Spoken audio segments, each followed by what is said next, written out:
اللہ الرحمن الرحیم۔ السلام علیکم ورحمۃ اللہ وبرکاتہ۔ ناظرین کرامی، آپ کے بچے بھلے آپ سے پوچھے یا نہ پوچھے، آپ انہیں یہ ضرور بتایا کیجیے کہ ہم فلسطین سے اس لیے محبت کرتے ہیں کہ فلسطین انبیاء علیہ السلام کا مسکن اور سرزمین رہی ہے۔ حضرت ابراہیم علیہ السلام نے فلسطین کی طرف ہجرت فرمائی۔ اللہ تبارک و تعالی نے حضرت لوط علیہ السلام کو اس عذاب سے نجات دی جو ان کی قوم پر اسی فلسطین کی جگہ پر نازل ہوا تھا۔ حضرت داؤد علیہ السلام نے اسی سرزمین پر سکونت اختیار کی تھی اور یہی اپنا ایک محراب بھی تعمیر فرمایا تھا۔ حضرت سلیمان علیہ السلام اسی ملک میں بیٹھ کر ساری دنیا پر حکومت فرمایا کرتے تھے۔ چیونٹی کا وہ مشہور قصہ جس میں ایک چیونٹی نے اپنے باقی ساتھیوں سے کہا تھا، ایک چیونٹیوں اپنے بلوں میں گھس جاؤ، یہی وہ مقام فلسطین ہے۔ یہی اس ملک میں واقع اسقلان شہر کے ایک وادی میں پیش آیا تھا جس کا نام بعد میں وادی نمل یعنی چیونٹیوں کی وادی رکھ دیا گیا تھا۔ حضرت زکریا علیہ السلام کا محراب بھی اسی شہر میں ہے۔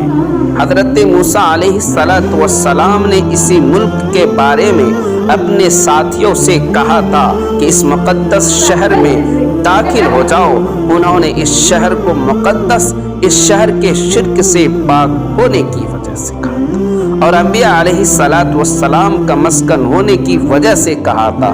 اس شہر میں کئی معجزات وقوع پذیر ہوئے ہیں جن میں ایک کنواری بیوی حضرت مریم علیہ السلام کے بطن سے حضرت عیسیٰ علیہ السلام کی ولادت مبارکہ بھی ہے۔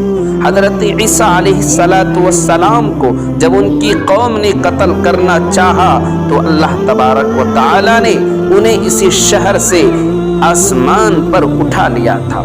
ولادت کے بعد جب عورت اپنی جسمانی کمزوری کی انتہا پر ہوتی ہے، ایسی حالت میں بی بی مریم کا کھجور کے تنے کو ہلا دینا بھی ایک معجزہ الہی ہے۔ قیامت کی علامات میں سے ایک حضرت عیسیٰ علیہ السلام کا زمین پر واپس تشریف لانا اسی شہر کے مقام سفید مینار کے پاس سے ہوگا۔ اسی شہر کے ہی مقام بابل لوط پر حضرت عیسیٰ علیہ السلام مزید دجال کو قتل کریں گے۔ فلسطین ہی ارض محشر ہے، اسی شہر سے ہی یاجوج ماجوج کا زمین میں قتال اور فساد کا کام شروع ہوگا۔ اس شہر میں وقوع پذیر ہونے والے قصوں میں سے ایک قصہ طالوت اور جالوت کا بھی ہے۔ فلسطین کو نماز کی فرضیت کے بعد مسلمانوں کا قبلہ اول ہونے کا اعزاز بھی حاصل ہے۔ ہجرت کے بعد حضرت جبرائیل علیہ السلام نے دوران نماز ہی حکم ربی سے حضور صلی اللہ علیہ وسلم کو مسجد اقصی یعنی فلسطین سے بیت اللہ شریف کے طرف رخ کرایا گئے تھے۔ اسی مسجد میں یہ واقع پیش آیا ہے۔ وہ مسجد آج بھی مسجد قبلتین کہلاتی ہے۔ حضور اکرم صلی اللہ علیہ وسلم معراج کی رات آسمان پر تشریف لے جانے سے پہلے مکہ مکرمہ سے یہاں بیت المقدس یعنی فلسطین لائے گئے۔ سرور عالم دو صلی اللہ علیہ وسلم کی اقتداء میں انبیاء علیہ السلام نے یہاں نماز ادا فرمائی۔ اس طرح فلسطین ایک بار پھر سارے انبیاء علیہ السلام کا مسکن بن گیا۔ حضرت ابو ذر رضی اللہ تعالی عنہ کہتے ہیں کہ میں نے رسول اللہ صلی اللہ علیہ وسلم سے عرض کیا کہ زمین پر سب سے پہلی مسجد کون سی بنائی گئی تھی؟ تو آپ صلی اللہ علیہ وسلم نے فرمایا مسجد حرام یعنی خانہ کعبہ۔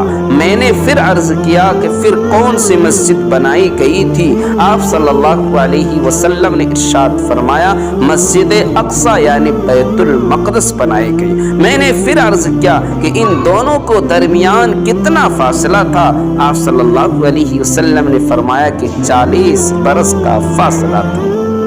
ناقابل فراموش حقیقت ہے کہ اسلام کے سنہری دور فاروقی میں دنیا بھر کے فتوحات کو چھوڑ کر فلسطین کی فتح کے لیے خود حضرت عمر فاروق رضی اللہ تعالی عنہ کا چل کر جانا اور یہاں پر جا کر نمازیں ادا کرنا اس شہر کی عظمت کو اجاگر کرتا ہے۔ دوسری بار معراج کی رات بروز جمعہ 27 رجب 583 ہجری کو صلاح الدین ایوبی رحمت اللہ علیہ کے ہاتھوں اس شہر کا دوبارہ فتح ہونا بھی ایک نشانی ہے۔ بیت المقدس کا نام قدس قرآن سے پہلے تک ہوا کرتا تھا۔ قرآن نازل ہوا تو اس کا نام مسجد اقصی رکھا گیا۔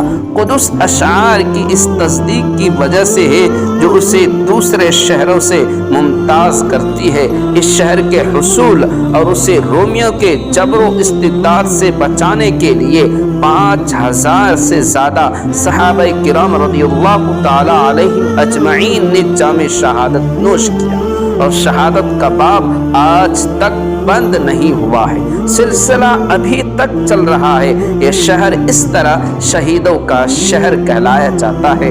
مسجد اقصی اور میلاد شام کی اہمیت بالکل حرمین شریف جیسی ہی ہے۔